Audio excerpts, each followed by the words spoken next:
Alexander, a 26-year-old Russian soldier, has had limited choices since his capture. His clothes, meals, and daily schedule are strictly controlled in the POW camp. However, Ukraine allows Alexander to call his family in Kursk, a Russian city near the border, which has been a crucial lifeline for him. These calls are a privilege not afforded to Ukrainian POWs. Angered by this disparity, Ukrainian families are demanding an end to the phone calls for imprisoned Russian soldiers. Undoubtedly, to be able to talk to your loved ones is worth a lot. I've already been in prison for almost a year. I'm losing my mind. If I continue to sit in prison for another year or two, I don't know what I'll do next in my life.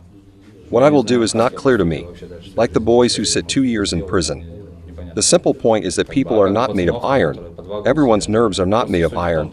They can give in at any moment.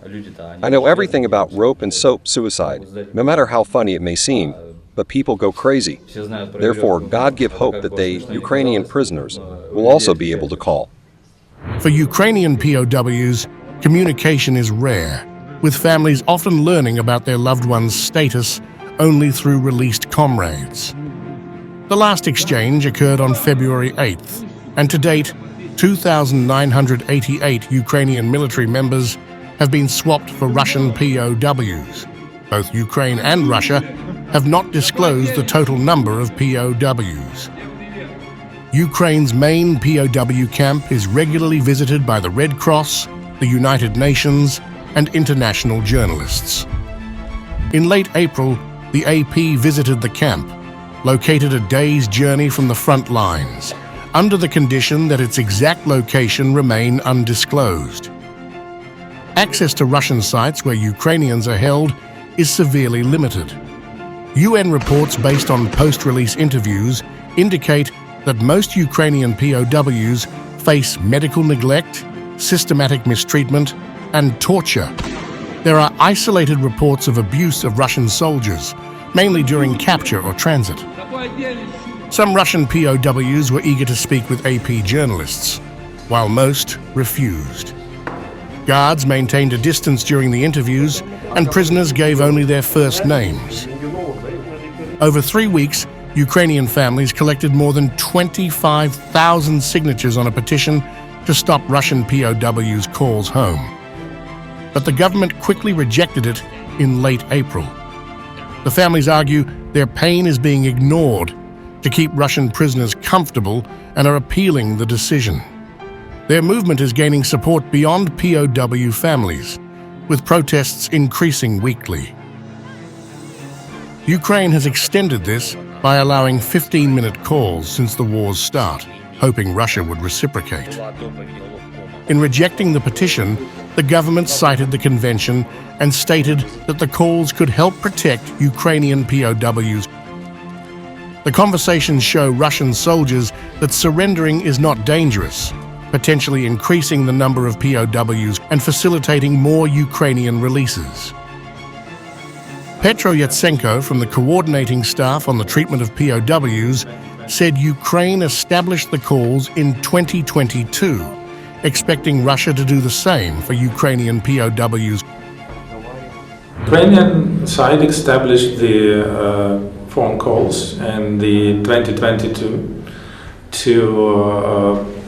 we expected the Russian side will do the same thing for Ukrainians, for Ukrainian prisoners of war.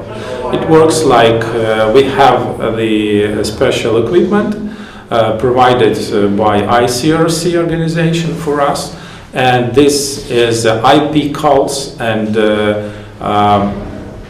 every prisoner of war from Russia was able to call to his relatives.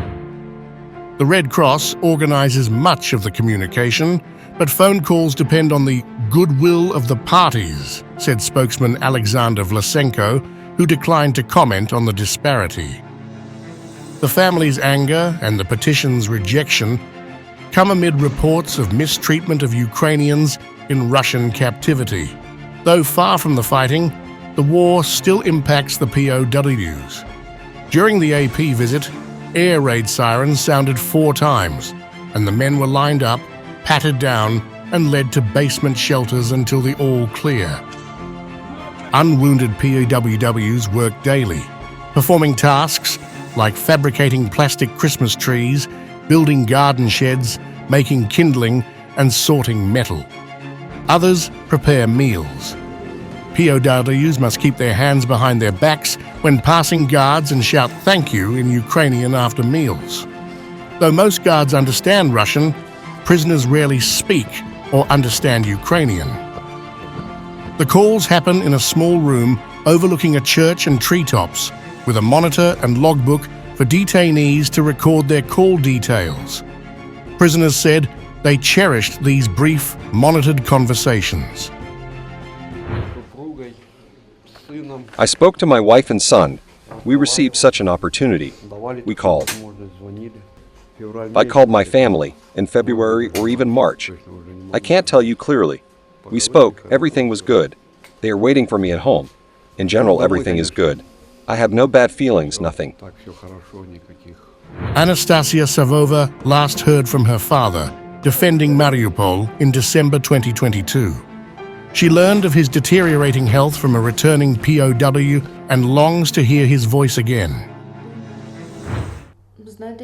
I am very afraid of forgetting his voice, her father, and it is very difficult not to know, and even more difficult not to be able to catch up with my father or other captives.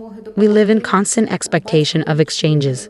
When our boys are exchanged, we can learn at least something, and it helps us to hold on. It motivates us to continue working. The lack of communication is a great pressure on relatives and the prisoners themselves. After all, we as relatives have the opportunity to find out information, to understand what is happening, being here in safety. And we are very concerned that they cannot know this, and this leads to the fact that they can become discouraged. They may lose hope for the future, and we would really hate for them to lose it. They have to endure it.